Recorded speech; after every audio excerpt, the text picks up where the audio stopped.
Ketika saya duduk sholat, banyak orang tanya, kok ustadznya kayak begini Pak? Ini bukan ustadz, ini preman yang dulu malam minggu di Pantai Panjang, sekarang malam minggunya itikaf di masjid. Jadi kalau di Masjid Akbar Taqwa itu rata-rata anak muda setiap minggu itikaf di Masjid Akbar Taqwa, malam mingguan di masjid. Dan dihidupkan 5 amalan ini, subhanallah, hampir tiap hari orang non muslim masuk Islam. Boleh datang ke sana.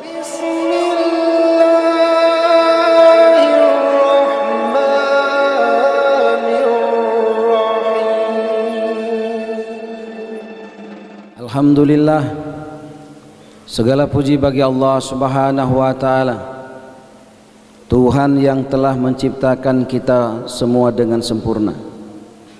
Segala puji bagi Allah Subhanahu wa taala, Tuhan yang tidak pernah lelah, letih, apalagi lupa untuk selalu mencurahkan nikmat karunia-Nya kepada kita semua. Segala puji bagi Allah Subhanahu wa taala, Tuhan yang jikalau nikmat karunia-Nya coba-coba kita hitung, walaupun seluruh lautan, danau, sungai kita jadikan tintanya, batang dan ranting kita jadikan penanya, dan daun-daun di muka bumi ini kita jadikan kertasnya, kemudian kita tuliskan nikmat karunia Allah Subhanahu wa taala itu, maka wallahi hadirin, demi Allah semuanya akan habis dan binasa. Tapi nikmat Allah, karunia Allah tidak akan pernah kunjung habis kita tuliskan. Salawat dan salam marilah kita sampaikan selalu kepada junjungan kita baginda Nabi Muhammad sallallahu alaihi wasallam beserta keluarga, para sahabat dan orang-orang istiqomah di jalannya, yang telah mengorbankan segalanya, mengorbankan dirinya, hartanya, waktunya, bukan untuk menjadi orang yang paling terkenal di muka bumi ini, bukan untuk menjadi orang yang paling kaya di muka bumi ini, dan juga bukan untuk menjadi orang yang paling berkuasa di muka bumi ini, tapi segala macam perjuangan dan pengorbanannya hadirin untuk sampainya agama kepada kita, sampainya agama kepada manusia yang terakhir kali diciptakan Allah sebelum dunia dikiamatkan Allah Subhanahu wa taala. Yang sama-sama kita hormati, kita muliakan Imam Khatib Bilal Garim, khususnya guru kami Abarut Bahar yang mengajak kami untuk hadir di masjid ini. Sesungguhnya tidak layak dan pantas kami berbicara di hadapan Bapak Ibu hadirin sekalian, karena dari sini kelihatan dengan jelas Bapak Ibu hadirin sekalian adalah orang-orang yang soleh, wajah-wajah yang bercahaya, insya Allah calon-calon penghuni surganya Allah Subhanahu wa taala.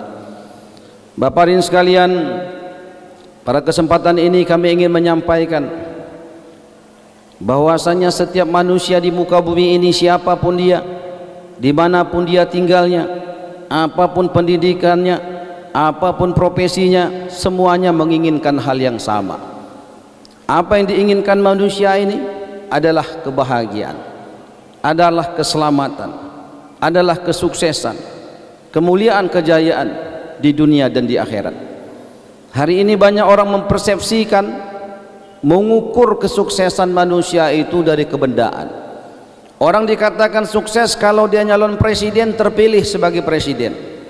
Orang dikatakan sukses, dia katakan mulia ketika dia mencalon menjadi anggota DPR RI, terpilih menjadi anggota DPR RI, maka dia katakan dia orang yang sukses.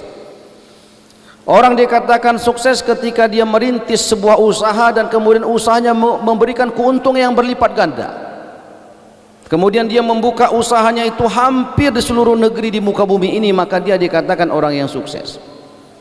Orang yang dikatakan sukses ketika dia memiliki kebun dan kemudian kebunnya menghasilkan panen yang berlipat ganda, maka itu dikatakan sukses. Negeri yang sukses adalah negeri yang dianggap mampu membangun infrastruktur teknologi tercanggih. Negeri yang dikatakan sukses ketika negeri itu bisa memberikan pendapatan kepada masyarakatnya tertinggi, maka negeri itu dikatakan negeri yang sukses.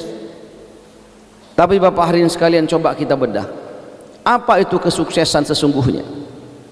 Hari ini kita mendefinisikan kesuksesan saja kadang-kadang keliru. Hampir seluruh manusia bersepakat negeri yang sukses hari ini adalah Amerika, Jepang, Cina, Korea. Kenapa? Karena di sana gedung pencakar langitnya banyak, karena di sana infrastrukturnya hebat, karena di sana penghasilan masyarakatnya besar, karena di sana teknologi tercanggih kemudian ada. Hadirin, coba kita lihat bagaimana kemudian negara-negara yang dianggap adalah negara yang sukses itu ternyata sebagian besar masyarakatnya, kalau kita melihat survei, angka bunuh diri tertinggi adalah di negara-negara itu. Apakah mungkin rakyat yang bahagia, rakyat yang sukses kemudian ingin bunuh diri? Tentu jawabannya tidak. Kita saja yang di masjid ini, saya yakin tidak ada satu manusia pun yang ingin bunuh diri. Ada Pak, Bu? Enggak ada. Walaupun mungkin kita belum punya yang namanya gedung pencakar langit, kita belum punya kekayaan teknologi secanggih negeri itu, tetapi di antara kita hari ini tidak ada yang mau bunuh diri. Maka hadirin sekalian, keliru ketika kita mengatakan kesuksesan itu ukurannya adalah kebendaan.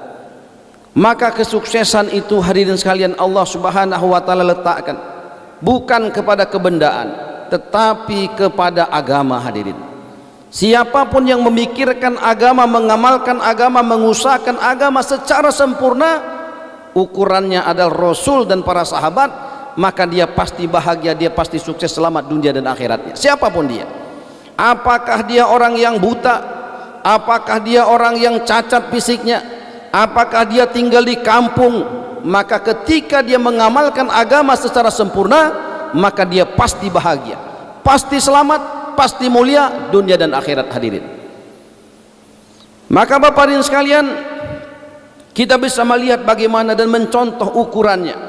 Baginda Nabi Muhammad SAW adalah uswatun hasanah, blueprint cetak biru manusia yang paling sukses di muka bumi ini. Maka siapapun yang mengikuti Rasulullah, maka dia pasti sukses selamat dunia akhirat.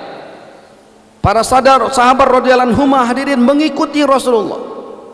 Bahkan dikisahkan Sayyidina Abu Bakar radhiyallahu anhu ketika Rasulullah telah meninggal dunia, dia temui anaknya, dia tanya, wahai anakku sayang, apalagi yang ayahmu belum buat yang Rasul dulu buat? Memang betul-betul berhajat terhadap apa yang Rasul buat dan yang belum mereka buat. Begitulah kehidupan para sahabat. Mereka sangat menginginkan menyempurnakan apa yang dahulu kala Rasulullah lakukan. Berbeda zaman sekarang hadirin sekalian. Hari ini sunnah dianggap satu hal yang memalukan. Hari ini sunnah dianggap adalah hal yang ketinggalan zaman. Maka wajar hari ini umat Islam di Indonesia terbesar di muka bumi ini, tetapi bagaikan buih di lautan, dihina, dicaci, dimaki di mana-mana. Wajar negara Republik Indonesia ini bagaikan kepingan-kepingan surga, tanahnya subur, lautnya luas, hampir seluruh kekayaan muka bumi ada di Indonesia, tetapi rakyatnya susah dan miskin. Sebagian besar NKRI ini terdiri dari lautan, tetapi garam kita impor. Bukankah untuk merubah laut menjadi garam tidak memerlukan teknologi yang tinggi? Bukankah merubah lautan kepada garam tidak memerlukan modal yang besar?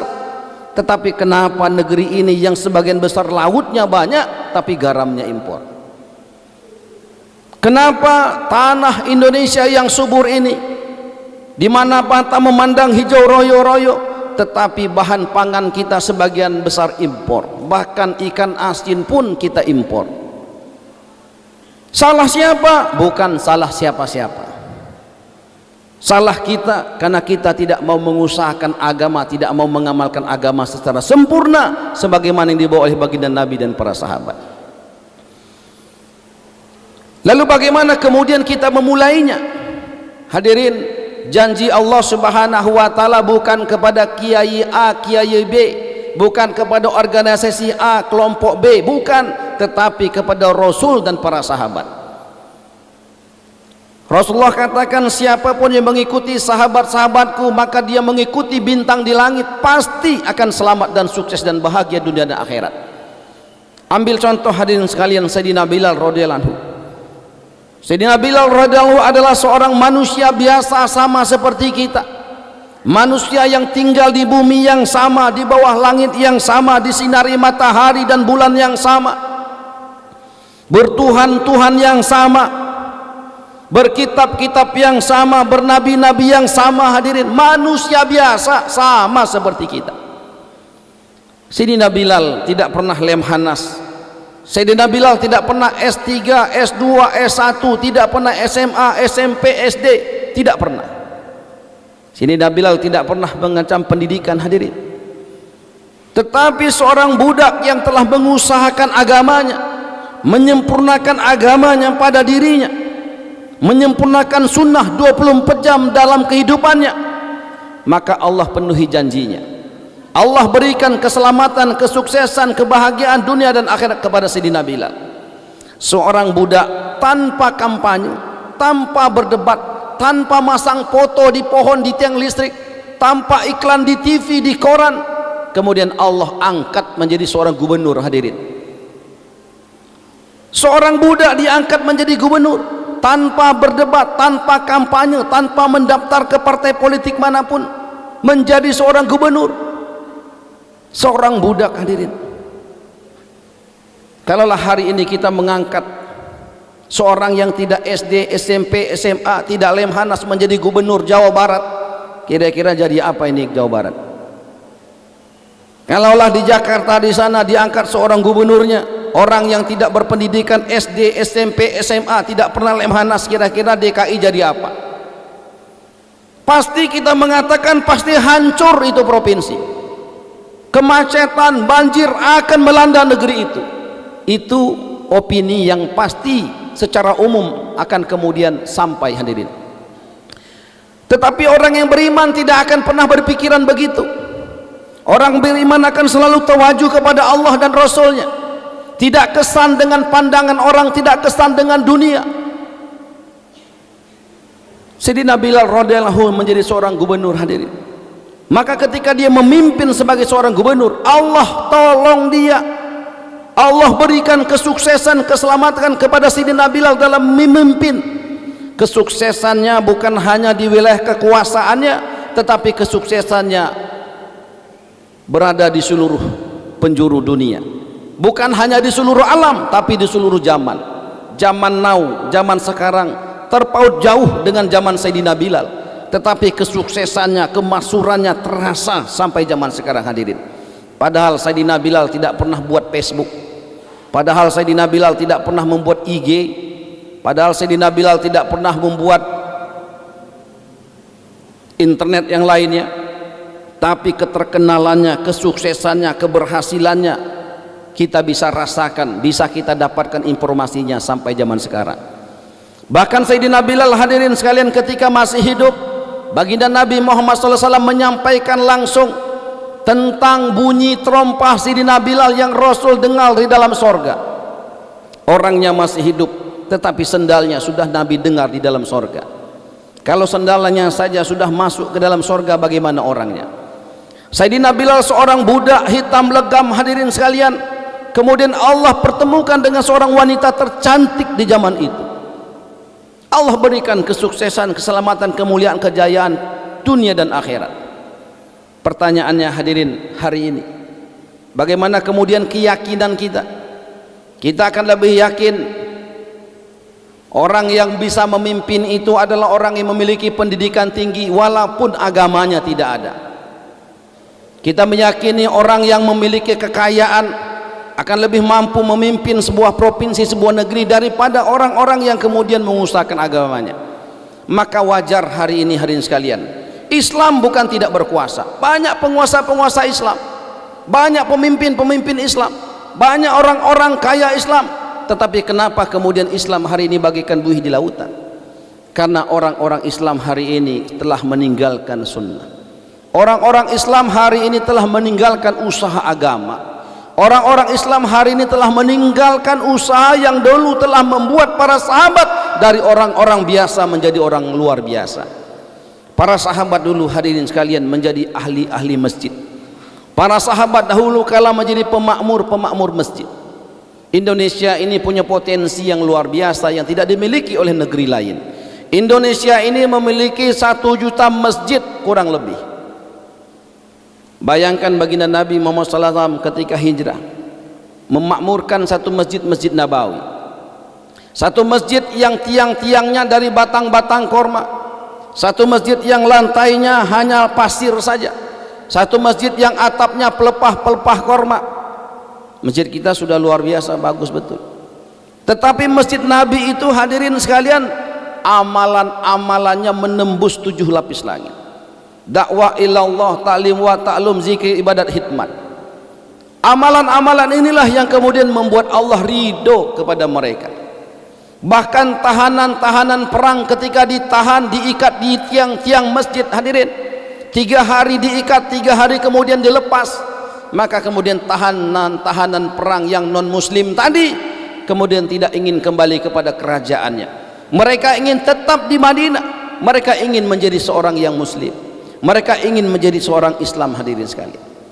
Kenapa? Bukan karena ceramah yang menggelegar, bukan karena ceramah yang panjang-panjang, bukan karena jago debat para sahabat, bukan. Tetapi ketika mereka ditahan di tiang-tiang masjid, ketika para sahabat makan, maka makanan itulah yang diberikan kepada tahanan perang. Anak-anak mereka pun menyuapi tahanan-tahanan perang itu, hadirin. Maka para tahanan perang pun menangis, karena ketika orang Islam ditahan di kerajaan mereka, makanan-makanan yang tidak layak dimakan yang diberikan kepada orang Islam.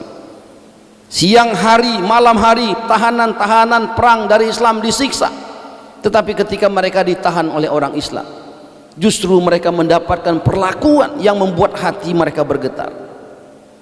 Anak-anak para sahabat menyuapi tahanan-tahanan perang. Mereka diperlakukan begitu dimuliakan. Maka kemudian hadirin sekalian, orang-orang yang ditahan pun berbondong-bondong meninggalkan agama mereka, masuk ke dalam Islam.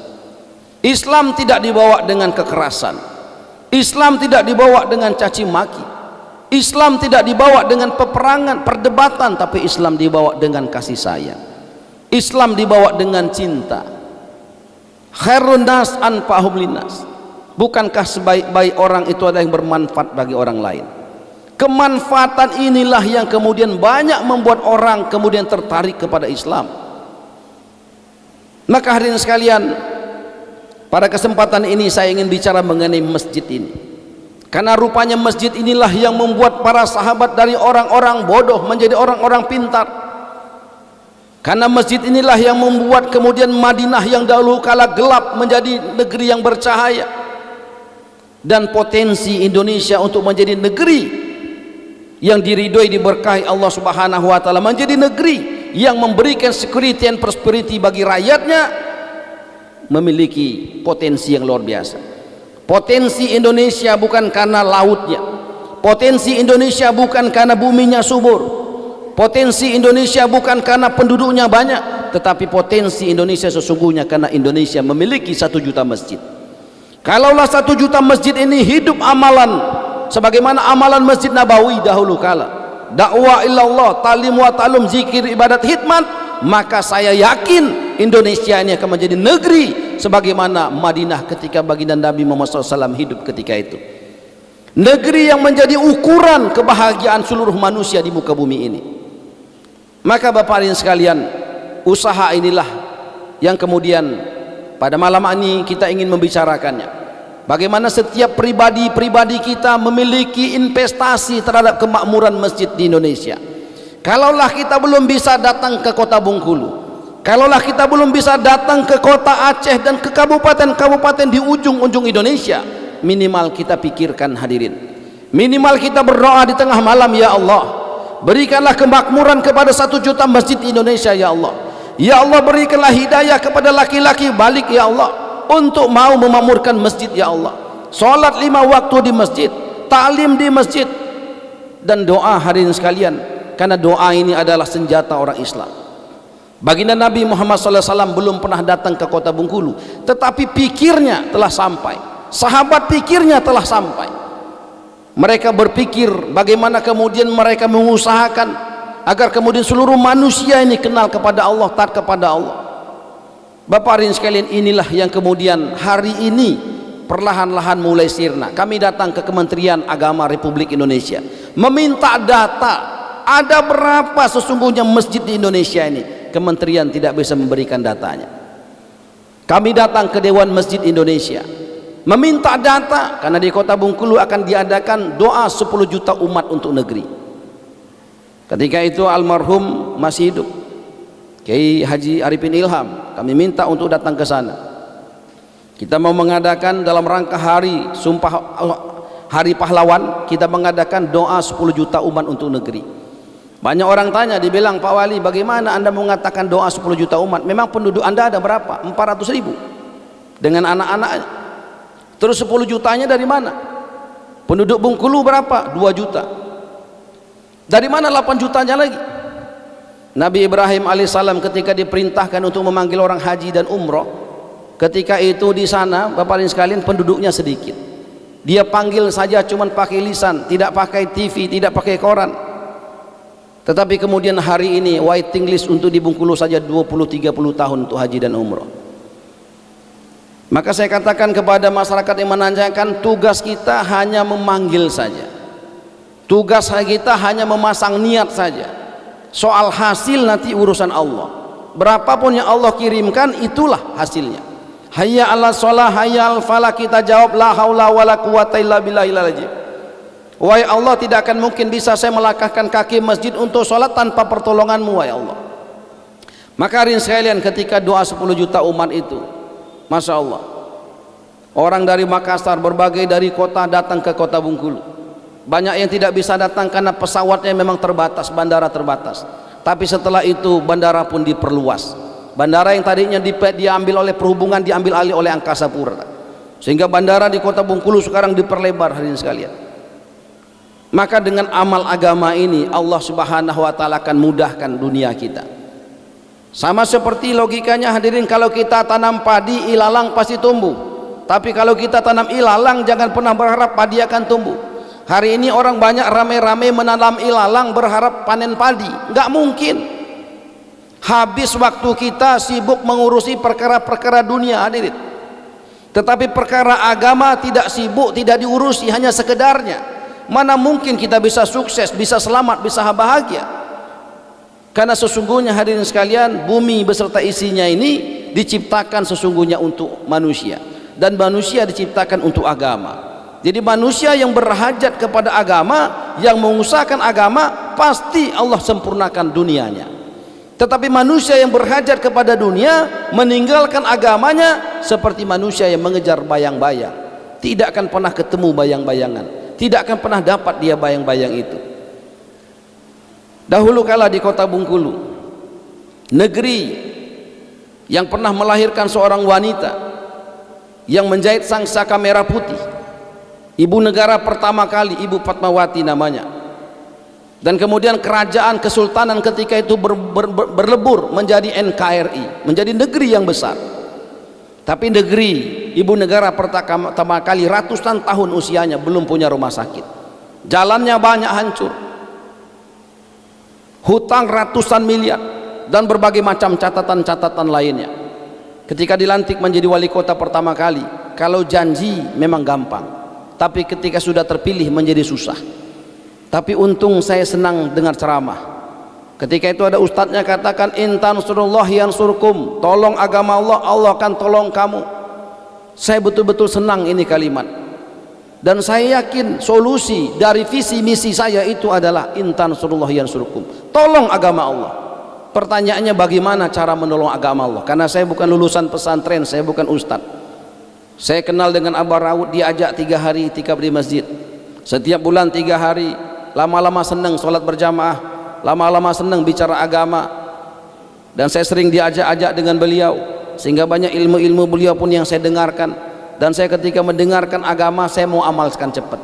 Kemarin saya dengar ada hadis yang dibacakan, kalau tongkat itu sunnah, langsung saya beli tongkat, saya pakai tongkat. Orang pikir kalau pakai tongkat itu stroke, jadi kalau naik pesawat itu banyak betul saya ditegur.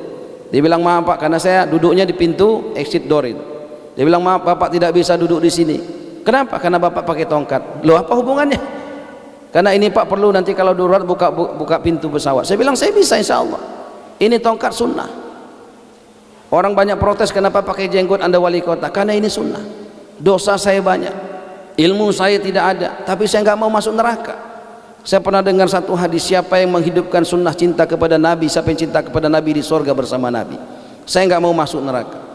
Maka mau ganteng nggak ada urusan, yang penting sunnah hidupkan. Hadirin sekalian, Maka masjid ini menjadi hal yang penting. Ketika saya mendengarkan intan surullah yansurkum, ketika itu masjid Kota Bengkulu hanya 3 saja yang sholat pada kapasitas masjid 5.000 orang. Bahkan kalau digunakan luar, di lahan luar itu bisa 10 ribuan orang, saking besar itu masjid. Bekas rumah sakit dijadikan masjid,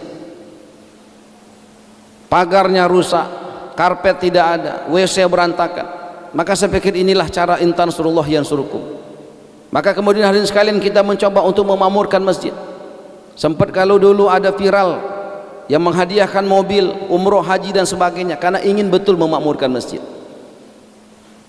Dan ternyata hadirin, cara-cara yang lain itu tidak ada jaminan berhasil. Cara baginda Nabi dan para sahabat itulah yang benar. Maka setelah melalui cara kasih hadiah mobil, kasih uang segala macamnya memakmurkan masjid, maka kemudian ketemu cara bagaimana kemudian kita menghidupkan masjid dengan dakwah ilallah, ta'lim wa ta'lum, zikri, ibadat, hikmat. Maka alhamdulillah masjid yang dahulu kala cuma 3 orang sekarang 5 sof, 6 sof. Satu sofnya rata-rata 100 orang. Dahulu kala masjid itu kering, gersang, nggak ada preman yang mau datang ke masjid. Tapi hari ini, dahulu kala preman-preman yang tatoan yang suka di Pantai Panjang sekarang menjadi ahli masjid. Jadi kalau datang ke Kota Bengkulu ke Masjid Akbar At-Taqwa, yang baca taklim bukan ustaz, yang baca taklim preman, kelihatan tatoannya. Dia dulu pegang nyekek botol, sekarang nyekek kitab. Dia bacakan fadilah sholat berjamaah, dia bacakan walaupun agak gemetar-gemetar nggak apa-apa. Ketika saya duduk sholat, banyak orang tanya, kok ustaznya kayak begini Pak? Ini bukan ustaz, ini preman yang dulu malam minggu di Pantai Panjang, sekarang malam minggunya itikaf di masjid. Jadi kalau di Masjid Akbar Taqwa itu rata-rata anak muda setiap minggu itikaf di Masjid Akbar Taqwa, malam mingguan di masjid. Dan dihidupkan 5 amalan ini, subhanallah, hampir tiap hari orang non muslim masuk Islam. Boleh datang ke sana. Karena memang betul ketika dakwah dihidupkan maka iman akan meningkat. Ketika iman meningkat, amal agama menjadi mudah. Ketika amal agama menjadi mudah, suasana agama akan terlihat di mana-mana. Ketika suasana agama hidup, maka kemudian orang-orang non muslim akan berbondong-bondong masuk Islam. Ketika orang-orang non muslim masuk Islam, maka dari rahim-rahim orang non muslim akan lahir anak-anak yang taat kepada Allah. Tetapi kalau dakwah tidak dihidupkan, dakwah ditinggalkan, maka iman akan menurun. Kalau iman menurun, maka amal akan menurun. Kalau amal menurun, suasana agama akan hilang. Jangankan di kebun, di masjid saja sudah tidak ada suasana agama. Di masjid orang bukan bicara Allah, bukan bicara sunnah, bukan bicara sorga, bicaranya politik, bicaranya ekonomi, bicaranya teknologi, Allahnya hilang. Maka ketika suasana agama menjadi hilang, sunnah pun menjadi tidak ada. Bahkan orang katakan sunnah itu membuat Islam menjadi mundur. Dan kemudian seterusnya orang-orang Islam berbondong-bondong meninggalkan Islam. Dan dari rahim-rahim wanita Islam akan lahir anak-anak penentang Allah. Kita perhatikan hadirin sekalian. Maka kemudian hadirin sekalian, ketika kita hidupkan masjid ini, ada yang dakwah, setiap orang datang ke masjid, ada pengurus masjid senyum, anak-anak mudanya senyum, assalamualaikum Bapak, selamat datang di Masjid Akbar Taqwa, alhamdulillah kami senang Bapak bisa di masjid ini. Kalau mau wuduk boleh Pak, di ini tempat wuduknya kami hantarkan, boleh. Kalau mau minum ini Pak, kulkas kita ada 4, silakan Bapak minum. Dan itu semuanya gratis. Di salah satu kulkas itu ada buah-buahan. Mungkin Bapak mau coba, ini buahan dari Kabupaten Lebong, jeruknya manis Pak. Dan setiap pagi kita ada program untuk coffee morning, jadi makan pagi, sarapan pagi. Nah setiap Jumat kita berikan juga makanan siang. Dan target kita nanti setiap pagi sarapan paginya ada, setiap siang ada makan siangnya, setiap malam ada makan malamnya. Kalau di rumah kita ada, kenapa di masjid tidak?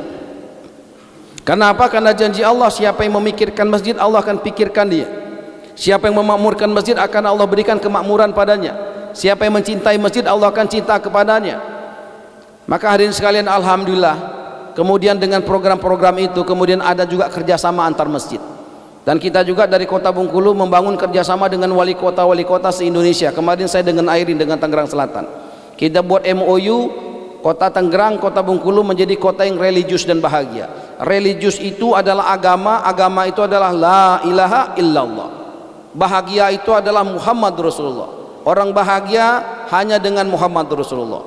Orang bahagia dengan menghidupkan sunnah Rasulullah. Bagaimana tidurnya sebagaimana tidur Rasulullah, bagaimana makannya seperti makan Rasulullah, bagaimana bertetangganya seperti bertetangga Rasulullah, bagaimana pakaiannya seperti pakaian Rasulullah. Singkatnya, bagaimana kehidupan 24 jam mencontoh kehidupan Rasulullah, pasti orang itu akan bahagia.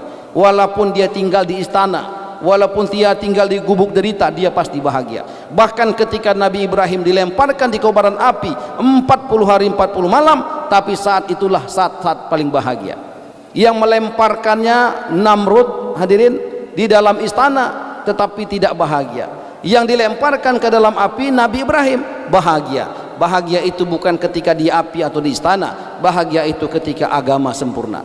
Walaupun di dalam kobaran api, ketika iman sempurna, amal sempurna, pasti Allah berikan kebahagiaan, keselamatan. Walaupun di dalam istana tetapi jauh dari sunnah, jauh dari agama, maka dia pasti sengsara dan menderita. Maka hadirin sekalian, asbab inilah maka kemudian Allah Subhanahu wa taala bangunkan di Kota Bengkulu satu rumah sakit. Dalam waktu 2 tahun rumah sakit berdiri. Tidak masuk akal sebenarnya, tetapi bagi Allah tidak ada yang tidak masuk akal. Semuanya masuk akal bagi Allah. Allah mampu menciptakan langit tidak bertiang, hadirin sekalian. Maka kemudian jalan-jalan pun sudah diperbaiki Allah Subhanahu wa taala, kesejahteraan pegawai semuanya. Maka tambah yakin kita, ternyata solusinya adalah intan surullah yansurukum. Tolong agama Allah. Ketika kita menolong agama Allah, Allah akan tolong kehidupan kita. Allah akan tolong masalah ekonomi kita. Allah akan tolong masalah rumah tangga kita. Allah akan tolong masalah-masalah kita, bahkan masalah kubur, sirat, mahsyar dan sebagainya. Maka hadirin sekalian, karena inilah kemudian pemerintah Kota Bengkulu mengajak beberapa perintah lain untuk bekerja sama, menjadikan kota-kota kita, kabupaten-kabupaten, desa-desa kita menjadi kota, kabupaten, desa yang religius dan bahagia. Religius itu adalah solusi untuk mendapatkan kebahagiaan. Tidak akan pernah ada kebahagiaan tanpa ada agama. Walaupun kekayaan seluruh dunia ada di genggaman kita, tapi kita tidak ada agama, tidak akan pernah bahagia. Dan kunci daripada agama itu, hadirin sekalian, adanya di masjid. Ketika masjidnya makmur dengan amal agama, maka saksikanlah warga masyarakatnya akan menjadi warga masyarakat yang bahagia. Seperti di tempat kita hari ini, subhanallah, saya sangat kesan betul. Masjid ini luar biasa, masjid yang hidup. Di sudut-sudut, di mana-mana ada manusianya. Yang saumnya sedang berbuka, ada yang zikir, ada yang sholat, subhanallah, luar biasa. Tetapi hadirin sekalian, jangan nikmati ini sendiri, karena kita pasti ditanya. Kita enak-enak di sini, bagaimana orang-orang kampung di sana? Pernahkah kita datang ke kampung-kampung sana? Ada beberapa kabupaten yang kami datangi. Ketika kami datang ke satu masjid, masjidnya tidak lagi ada penghuninya. Di sana ada tai kambing, di sana ada apa namanya itu, jaring-jaring laba-laba. Ketika kita datang, kita bersihkan. Mulai ada azan, kita datang ke tetangga-tetangga masjid, kita ajak mereka sholat. Apa katanya? Mohon maaf Pak, kami nggak pakai sholat lagi di kampung ini. Kami di kampung ini yasinan saja Pak. Hadirin, ada itu hadirin. Ketika kami satu kampung lagi datang ke sana, sholat Jumat, yang Jumat cuma 3 orang. Orang katakan, oh itu nggak sah sholatnya, masih mending ada yang sholat. Hadirin sekalian, luar biasa, masjid ini luar biasa. Tapi saya undang, ayo kita kunjungi. Mungkin dari masjid ini buat program kunjungan ke masjid-masjid di kampung-kampung. Di kampung-kampung, hadirin sekalian, kasihan. Teknologi masuk, listrik masuk, internet masuk. Bukan menjadi kemakmuran masjid, bahkan masjid hari ini ditinggalkan. Orkes-orkes masuk di kampung-kampung. Kalau orang mengadakan orkes musik-musikan, ramenya minta ampun. Tapi kalau azan maghrib berkumandang, nggak ada tuh yang sholat. Maka kita perlu pikirkan dan kita perlu buat usaha di masjid ini, hadirin sekalian. Kirimkan pengurus masjid, anak-anak mudanya untuk datang ke kampung-kampung. Dan saya mengundang ke Kota Bengkulu, datang ke Kota Bengkulu, menyampaikan salam sunnah, menjawab salam wajib. Saya sudah menyampaikan salam, Bapak hadirin sekalian wajib menjawab salam. Datang ke Kota Bengkulu, bukan menjawab salam saya sekarang. Insya Allah semua bersedia, insya Allah. Datang ke Kota Bengkulu. Kalau bisa 40 hari, nggak bisa 3 hari, nggak bisa 1 hari, datang ke sana hadirin sekalian. Kalau tidak bisa juga doakan agar kemudian di Kota Bengkulu dan di seluruh kota di Indonesia ini masjidnya makmur, hadirin sekalian. Di Denpasar di Bali, saya pernah ke sana, diundang oleh Pak Bambang, ketua DKM masjidnya. Masjidnya hadirin sekalian setiap subuh 1000 orang. Di sini ada 1000 orang nggak Pak Ustaz? Belum. Boleh datang ke Denpasar. Tanya ke Pak Bambang bagaimana ceritanya. Denpasar gubernurnya non muslim, wali kotanya non muslim, kanwil agamanya non muslim, kemenaknya non muslim, tapi masjidnya setiap subuh minimal 1000 orang setiap subuh. Kita perlu belajar hadirin sekalian.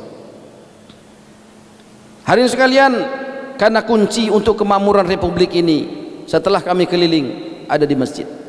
Ketika masjidnya tidak makmur, jangan pernah berharap republik ini akan makmur. Siapapun presidennya, siapapun gubernurnya, siapapun menterinya, tidak akan pernah membawa kepada kebahagiaan, kemakmuran. Setiap negeri menginginkan security and prosperity, keselamatan, kesejahteraan. Ini menjadi sebuah tagline, cita-cita, harapan seluruh negeri di muka bumi ini. Tetapi coba kita lihat, siapa yang telah sampai kepada cita-cita itu? Tidak ada. Yang pernah sampai kepada ini adalah ketika Rasulullah dan para sahabat hadirin sekalian di Madinah. Mereka bukan menyempurnakan teknologinya, mereka bukan menyempurnakan ekonominya, mereka bukan menyempurnakan pertaniannya, tetapi para sahabat menyempurnakan la ilaha illallah Muhammad Rasulullah. Itu yang mereka sempurnakan. Ketika mereka menyempurnakan iman dan amalnya, maka kemudian Allah sempurnakan dunianya. Inilah yang kita coba bangun melalui Gema Sajid, gerakan memakmurkan 1 juta masjid, gerakan memakmurkan, mesejahterakan, gerakan pertanian, gerakan yang lain sudah ada semua, tapi gerakan memakmurkan masjid ini yang memang belum ada. Ada pengurus masjid A, pengurus masjid B, tetapi kemudian tidak istimai, tidak bersama-sama. Nah, harapan kita nanti ada kebersamaan hadirin sekalian. Tentu kebersamaan ini tidak akan pernah terwujud kalau orang Kamboja katakan beng-beng pek-pek, makan-makan jalan-jalan. Orang Kamboja katakan menyatukan umat di zaman Nabi itu dengan 2 cara saja, makan-makan jalan-jalan. Persoalan kita hari ini hadirin sekalian, kita memakmurkan masjid ini definisinya, ukurannya yang berbeda-beda. Ada masjid yang tidak boleh makan-makan di masjid, ada masjid yang melarang tidur-tidur di masjid. Padahal kalau kita umroh dan haji, Masjid Nabawi Mekah itu biasa untuk makan dan untuk tidur-tiduran. Orang tidur bukan karena menumpang tidur, karena lelah dia ibadah, dia tertidur. Lalu kemana ukuran masjid kita? Apakah kemudian kita berani mengatakan Masjid Nabawi salah, Mekah salah? Tidak, hadirin. Masjid yang ada makan-makannya, masjid yang ada jalan-jalannya, insya Allah masjid itu makmur. Kami sudah keliling hampir ke seluruh Indonesia dan beberapa negara lainnya. Di Korea misalnya, masjid-masjid yang makan-makan, yang jalan-jalan, betul kata orang Kamboja, masjidnya makmur. Di Kamboja Islam 7% hadirin, pemimpinnya non muslim, tetapi subhanallah di Kamboja itu luar biasa. Hampir seluruh dunia datang ke Kamboja. Orang ingin itikaf di masjid Kamboja, waiting list. Kami ke sana hadirin sekalian, subhanallah. Masjid di Kamboja itu tidak ada yang tidak makmur. Banyak masjid yang sholat Jumatnya sama dengan sholat subuhnya. Ada Jenderal Sulaiman namanya. Jenderal Sulaiman ini dia pakai sorban kemana-mana, bintang 2. Kaget saya bilang, Anda nggak masalah ini dengan negara Anda? Dia bilang tidak. Presiden Perdana Menteri kami Hun Sen, raja kami, dua-duanya non muslim, tidak melarang. Bahkan kemarin saya bintang 1, sekarang saya bintang 2 kata dia.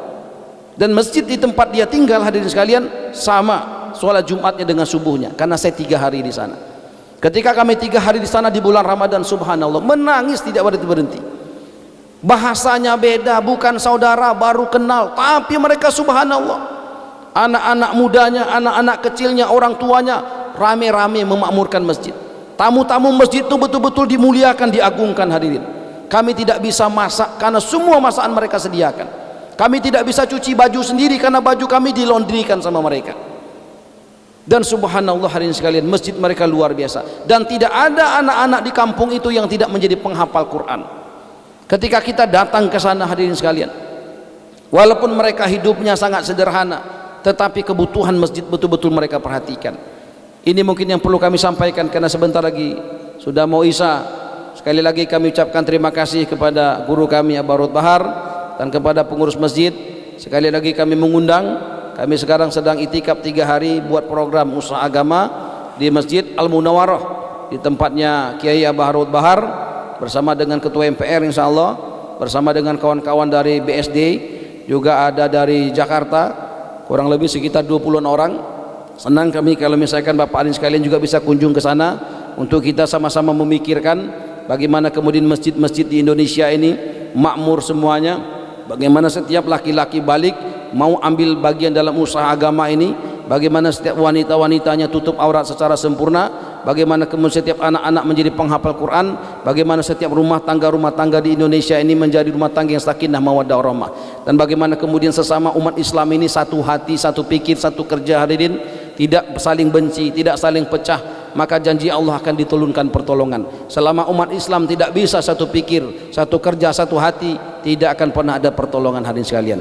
Terima kasih, mohon maaf untuk segala kekurangan. Semoga Allah Subhanahu wa taala menolong kita dalam menyempurnakan iman dan amal kita. Subhanallahi wa bihamdihi, subhanakallahumma wa bihamdika, asyhadu an la ilaha illa anta astaghfiruka wa atubu ilaik. Billahi taufiq wal hidayah. Wassalamualaikum warahmatullahi wabarakatuh.